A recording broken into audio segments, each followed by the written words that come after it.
الحمد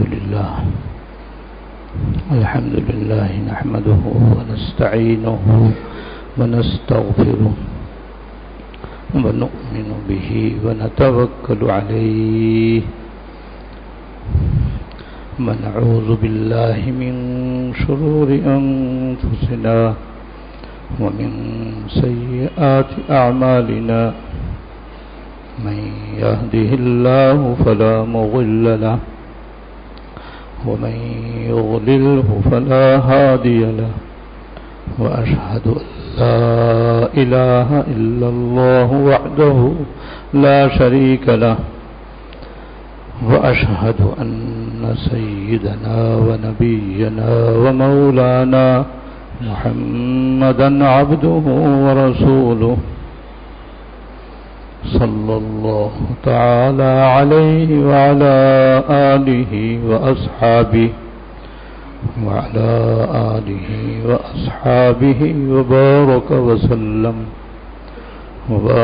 وسلم تسليما كثيرا أما بعد فأعوذ بالله من الشيطان الرجيم بسم الله الرحمن الرحيم ما آتاكم الرسول فخذوه وما نهاكم عنه فانتهوا وقال تعالى لقد كان لكم في رسول الله أسوة حسنة صدق الله العظيم. میرے قابل احترام بزرگوں، اس سے پہلے تقریباً 4 جمعوں کے بیان میں مرنے کے متعلق سنتیں، کچھ مستحبات، کچھ مستحبات اور کچھ ناجائز طریقے بیان کیے گئے تھے. آج ذہن میں آیا کہ موت کی ایک چھوٹی بہن ہے جس کو نیند کہتے ہیں.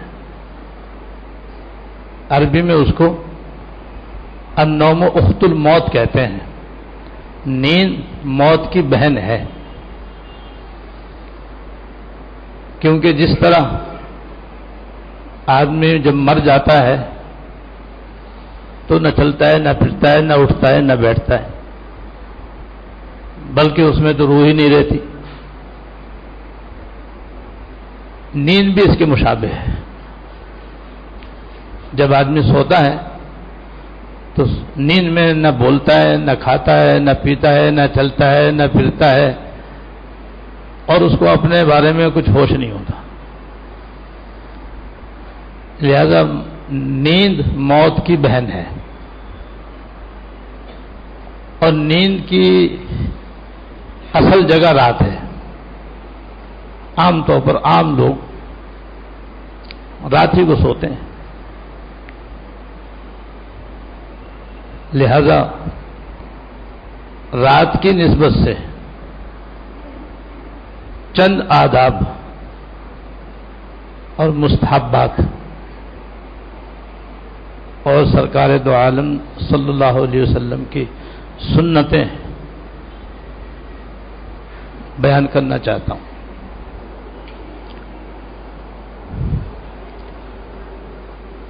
حضور صلی اللہ علیہ وسلم کی ایک سنت سراپا خیر ہے، سراپا رحمت ہے، سراپا ذریعہ نجات ہے. اور اللہ تعالیٰ کو اپنے اس دین میں جو ہمیں حضور کے ذریعے عطا فرمایا ہے، حضور صلی اللہ علیہ وسلم کی سنت کے مطابق مطلوب ہے. اس لیے خلاصے کے طور پر علماء نے بیان فرمایا ہے کہ سنت پر عمل کرنے کے اندر 3 خوبیاں ہیں. سنت پر عمل کرنے میں 3 خوبیاں ہیں. سب سے بڑی خوبی تو یہ ہے کہ اللہ تعالی قرب کا سب سے اعلیٰ درجہ ہے.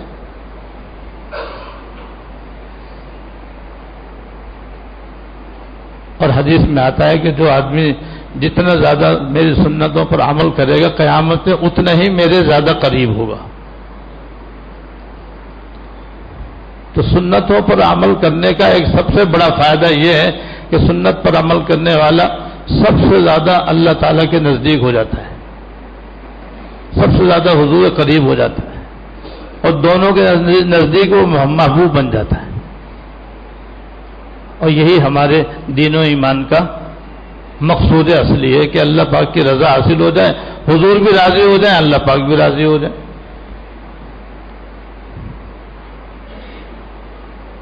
اور دوسرا فائدہ یہ ہے کہ سنت کا راستہ سب سے آسان راستہ ہے. اس سے زیادہ کوئی آسان ہو نہیں سکتا. سب سے آسان راستہ سنت کا راستہ ہے. یہ جتنی بھی سنتیں ہیں ان پر عمل کرنا نہایت ہی آسان ہے، اور بے شمار اس کے اندر اجر و ثواب ہے. دین و دنیا دونوں کا اس کے اندر فائدہ ہے. تو سنت کا راستہ آسان ترین راستہ ہے. جب آسان ہے تو اختیار کرنا چاہیے. پھر کیوں ہم مشکل راستے اختیار کریں؟ ایسا راستہ کیوں اختیار کریں جس پر عمل کرنے میں ہمیں دشواری ہو؟ حضور نے جو طریقے اختیار فرما لیے بس وہ سب سے زیادہ آسان ہے. کیونکہ آپ نے خود بیان فرما دیا کہ جب مجھے 2 کاموں میں سے کسی ایک کو اختیار کرنے کا حکم ملتا تو میں جو سب سے زیادہ آسان ہوتا اسے اختیار کرتا تھا. او کما قال صلی اللہ علیہ وسلم. اور تیسرا بڑا فائدہ یہ ہے کہ سنت کا راستہ محفوظ ترین راستہ ہے. سنت پر عمل کرنے میں نہ شیطان بہکا سکتا ہے، نہ انسان کا نفس اس کو بہکا سکتا ہے. بس وہ تو من جانب اللہ ایسا محفوظ راستہ دے دیا گیا ہے کہ وہ ہر قسم کی بے راہ روی سے، بے اعتدالی سے، افراط تفریط سے بالکل پاک ہے.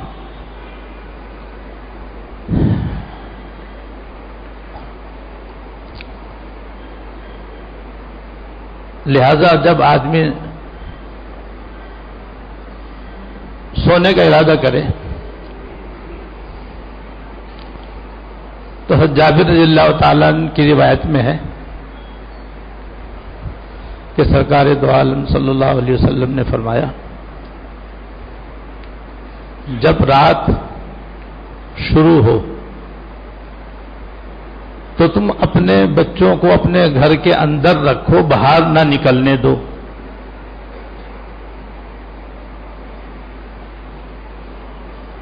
جب رات شروع ہو، اور یہ مغرب کے وقت سے شروع ہوتی ہے، تو آپ کی تعلیم یہ ہے اور یہی سنت ہے کہ بچوں کو گھر سے باہر نہ نکلنے دیں. اور حدیث میں اس کی یہ وجہ بیان فرمائی ہے کہ اس وقت جنات اور شیاطین اپنے اپنے گھروں سے نکل کر زمین پر پھیلتے ہیں، اور وہ جب زمین میں پھیلتے ہیں تو اب کوئی بچہ وغیرہ مل جاتا ہے تو اس کو بھی بعض دفعہ تکلیف پہنچا دیتے ہیں. اور ان کی تکلیف پہنچانے کے 20 طریقے ہیں. کبھی تو نظر ہی لگا دیتے ہیں، اسی سے آدمی بیمار ہو جاتا ہے. کبھی اس کو ایذا پہنچا دیتے ہیں جس سے وہ تکلیف میں آ جاتا ہے. تو شیاطین تو اور سرکش جنات تو ہمارے دشمن ہیں، وہ کسی بھی طریقے سے ہمیں تکلیف پہنچا سکتے ہیں. اس لیے فرمایا بچوں کو رات کے شروع والے حصے میں اپنے گھر کے اندر رکھو، باہر نہ نکلنے دو تاکہ شیاطین ان کو تکلیف نہ پہنچائیں. ہاں جب رات کا کچھ حصہ گزر جائے، جیسے گھنٹے 2 گھنٹے گزر جائیں، آج کل جیسے عشاء کا وقت قریب آ جائے، تو پھر بچوں کو باہر جانے میں کوئی حرج نہیں ہے۔ دوسری تعلیم اس حدیث میں آپ نے یہ دی کہ جب تم اپنے گھر کا دروازہ بند کرو تو بسم اللہ پڑھ کے بند کرو۔ جب تم اپنے گھر کا دروازہ بند کرو تو بسم اللہ پڑھ کے دروازہ بند کرو۔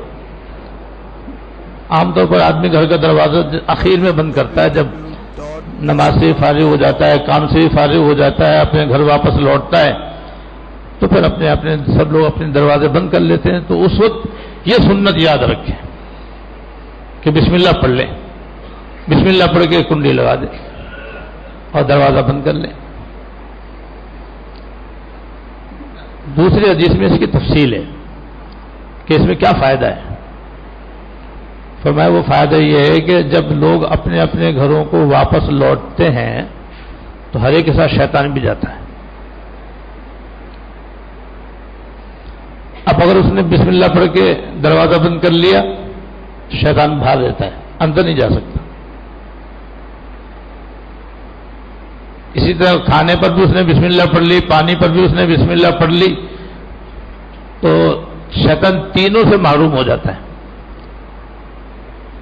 اور وہ اپنے دوسرے دوستوں سے کہتا ہے کہ میں تو یہاں اس لیے آیا تھا کہ مجھے یہاں رات بھی گزارنے کے لیے جگہ مل جاتی، کھانا بھی مل جاتا، پانی بھی مل جاتا،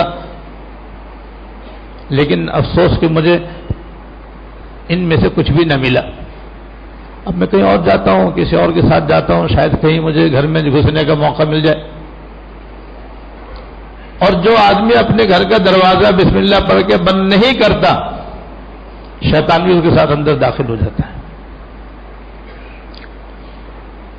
اور پھر وہ کھانا بھی بغیر بسم اللہ پڑھے کھاتا ہے، پانی بھی بسم اللہ کے بغیر پیتا ہے، یا کوئی اور کھانے پینے کی چیز کھاتا پیتا ہے مگر بسم اللہ نہیں پڑھتا، تو اس کے کھانے میں بھی اس کے پینے میں بھی شیطان شریک ہو جاتا ہے۔ اور وہ دوسرے دوستوں سے کہتا ہے کہ مجھے تو یہاں رات گزارنے کا ٹھکانہ بھی مل گیا، کھانے کو بھی مل گیا، پینے کو بھی مل گیا، اب تم اپنی فکر کرو، مجھے تو جگہ مل گئی رات گزارنے کے لیے۔ اس طرح ساری رات شیطان گھر کے اندر رہتا ہے، اور آپ جانتے ہیں شیطان کا کام کیا ہے؟ گناہوں میں مبتلا کرنا، آپس میں رنجشیں پیدا کرنا، خاص طور سے میاں بیوی کے درمیان جھگڑا پیدا کرنا، اور اس بات کی کوشش کرنا کسی طرح ان میں طلاق کی نوبت آ جائے۔ اس لیے ہمارے گھروں کے اندر بے چینی ہے، بے قراری ہے، بے سکونی ہے کہ رات بھر شیطان گھر میں گھسا رہتا ہے۔ ہم ان سنتوں پر عمل نہ کرنے کی وجہ سے شیطان کو اپنے ساتھ اپنے گھر لے جاتے ہیں، جس کی وجہ سے ہمارے گھروں کے اندر یہ ہنگامے برپا ہیں، اللہ بچا۔ لہذا بسم اللہ پڑھ کے اپنا دروازہ بند کریں، یہ دوسری سنت ہو گئی۔ تیسری سنت یہ ہے کہ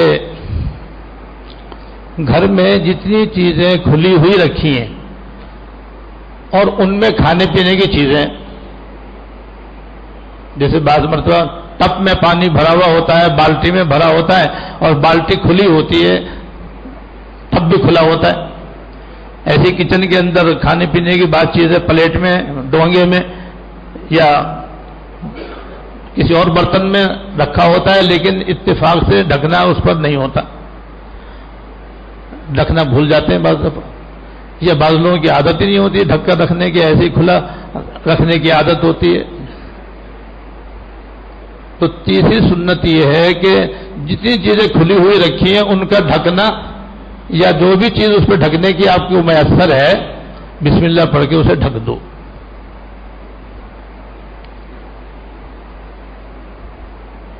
یہاں تک حدیث میں ہے کہ اگر کوئی ڈھکنے کی چیز اتفاق سے آپ کے پاس نہیں ہے تو کوئی لمبی سی لکڑی اگر تم کو میسر ہے تو بسم اللہ پڑھ کے وہی اس کی چوڑائی میں رکھ دو۔ اب دائیں سے بھی کھلا ہوا ہے، بائیں سے بھی کھلا ہوا ہے، ایک پتلی سی لکڑی درمیان میں رکھی ہوئی ہے، لیکن اللہ کے نام کے آگے مجال نہیں ہے کہ شیطان اس کے اندر کوئی رکھنا ڈال دے۔ ابھی ہمارے گھروں میں طرح طرح کی بیماریاں آ رہی ہیں، وہ اس وجہ سے آ رہی ہیں کہ ہماری چیزیں کھلی رہتی ہیں، ان کے اندر پھر ابھی بتاتا ہوں کیا ہوتا ہے۔ تو اس کی وجہ حدیث میں بیان کی گئی ہے کہ سال میں ایک رات ایسی آتی ہے کہ آسمان سے وبائیں نازل ہوتی ہیں، اور وبا کہتے ہیں ایسی بیماری کو جس میں بیک وقت بہت سارے آدمی مبتلا ہو کر کے بیماریاں ہلاک ہو جائیں، جیسے طاعون کی بیماری ہے، جیسے آج کے زمانے میں ڈینگی کا بخار چل رہا ہے۔ تو جو عام لوگوں کو، بہت سارے لوگوں کو جو بیماری بیک وقت ہوتی ہے یا بہت سے لوگ اس میں مبتلا ہوتے ہیں، اسے وبائی بیماری کہتے ہیں۔ وہ آسمان سے اترتی ہیں اور جتنی چیزیں کھلی ہوتی ہیں اس کے اندر اپنا اثر چھوڑ کے چلی جاتی ہیں، پھر جو کھا لیتا ہے وہ اس بیماری کے اندر مبتلا ہو جاتا ہے۔ قربان جائیں سرکار دو عالم صلی اللہ علیہ وسلم پر، ہمارے خاطر کیسی پیاری تعلیم فرما دی کہ تاکہ میرے امتی وباؤں سے بھی محفوظ رہیں، بلاؤں سے محفوظ رہیں، تکالیف سے، بیماریوں سے محفوظ رہیں، اور اس آسان سے سنت ہے، کوئی مشکل بھی نہیں۔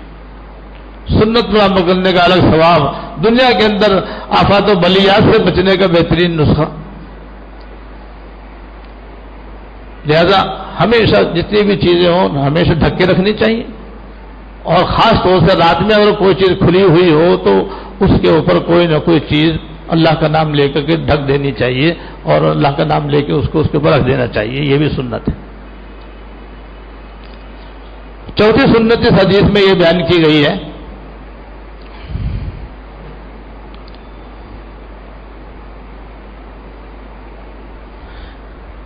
کہ اگر کوئی اپنے گھر میں رات کو چراغ جلاتا ہے، جیسے پہلے زمانے میں عام طور پر گھروں میں چراغ جلائے جاتے تھے، پھر وہ دور ختم ہوا تو موم بتی اس کی جگہ پر آ گئی۔ موم بتی آج بھی ملتی ہے اور آج بھی کہیں کہیں استعمال ہوتی ہے، اس کا بھی رواج تقریباً ختم پر ہے، لیکن اس میں آگ کا شعلہ ہوتا ہے، بتی اس میں جل رہی ہوتی ہے۔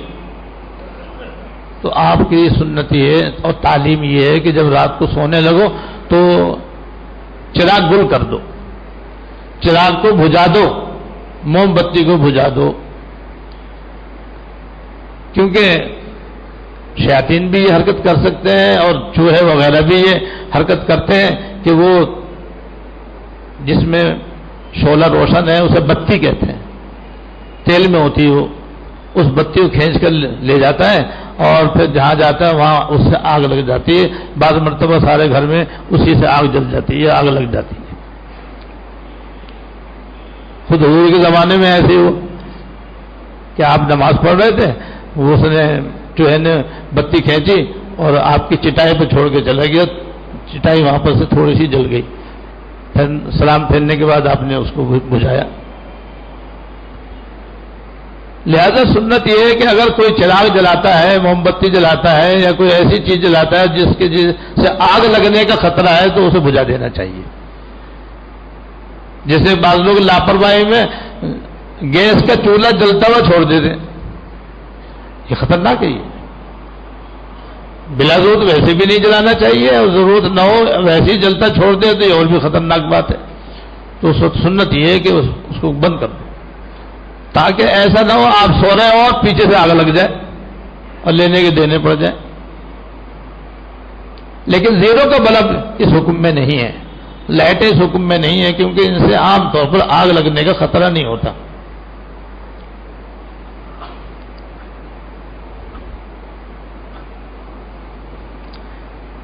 اس کے بعد اگر بستر پہلے سے بچھا ہوا ہے، صاف ستھرا ہے، تو اس کو صاف کرنے کی ضرورت نہیں۔ دن میں اس کو جھاڑ لیا جاتا ہے، دن میں اس کو صاف کر لیا جاتا ہے، شام تک وہ بچھا ہی رہتا ہے، تو اس میں کسی جانور کے گھسنے کا عام طور پر خطرہ نہیں ہوتا۔ لیکن بعض لوگوں کا معمول یہ ہوتا ہے کہ روزانہ بستر کھولنا ہے اور سویرے لپیٹ کر رکھنا ہے، تو ان کے لیے سنت یہ ہے کہ جب وہ بستر بچھائے تو اس کو جھاڑ بھی لیں۔ ہو سکتا ہے دن میں یا کسی وقت بھی کوئی سانپ یا بچھو یا کوئی اور ایزا پہنچانے والا جانور اس میں گھسا ہوا ہو، اور آپ نے نہ جھاڑا صاف نہ کیا اور ویسے ہی لیٹ گئے اور آپ کے ڈس گیا، ڈس سکتا ہے، تکلیف پہنچا سکتا ہے. تو کیسے خیر خواہ ہیں ہمارے سرکار دو عالم صلی اللہ علیہ وسلم کہ ایسی ایسی چھوٹی چھوٹی اور دور اندیشی والی باتوں پر بھی تنبیہ فرما دی اور اپنا طریقہ بتلا دیا، تعلیم فرما دی. لہذا بستر اگر کھولا جائے اور کھول کر بچھایا جائے یا بہت دن سے بچھا ہوا ہے کچھ پتہ نہیں اس کے اندر کیا ہے، تو جھاڑ لینا چاہیے. چاہے اپنے کرتے کے دامن سے جھاڑیں یا اپنے تہمت کے دامن سے جھاڑیں یا جھاڑن سے جھاڑیں یا کسی اور کپڑے سے جھاڑیں، لیکن جھاڑ لیں، اطمینان کر لیں کہ اس میں کوئی ایذا دینے والا جانور تو نہیں، تاکہ اس سے نقصان نہ پہنچ جائے. اس کے بعد اب آئے گا سونے کا نمبر. تو سونے کے لیے سنت یہ ہے کہ دائیں کروٹ پر آدمی سوئے اور ہتھیلی دائیں رخسار کے نیچے رکھ لے اور قبلے کی طرف منہ کر کے سوئے، اگر آسانی سے ایسا کر سکے. یہ سنت ہے سرکار دو عالم صلی اللہ علیہ وسلم کی. اور تھوڑی دیر ایسا کرنے کے بعد پھر کروٹ بدل لے تو کوئی حرج نہیں ہے، بس سنت تو ابتدا میں ہے وہ ادا ہو گئی، بس کافی ہے انشاءاللہ. اور سونے کے وقت دعا پڑھ لے، اللہ کا نام لے لے، جیسے اللہم بسمک اموت و احیا، اللہم بسمک اموت و احیا. ایک حدیث میں خالی بسمی کا ہے، کتنا آسان، بس بسمی کا، آگے کچھ نہیں، بس اتنا سے پڑھا اور بسم اللہ ادا ہو گئی آپ کی، اللہ کا نام آ گیا. بس یہ کہ اللہ آپ کے نام سے سوتا ہوں، اور اللہ بسمک اموت و احیا کے زمانے یا اللہ آپ کے نام سے ساتھ ہی مرتا ہوں یعنی سوتا ہوں، اور یہ آپ کے نام ہی سے میں دوبارہ بیدار ہوں گا.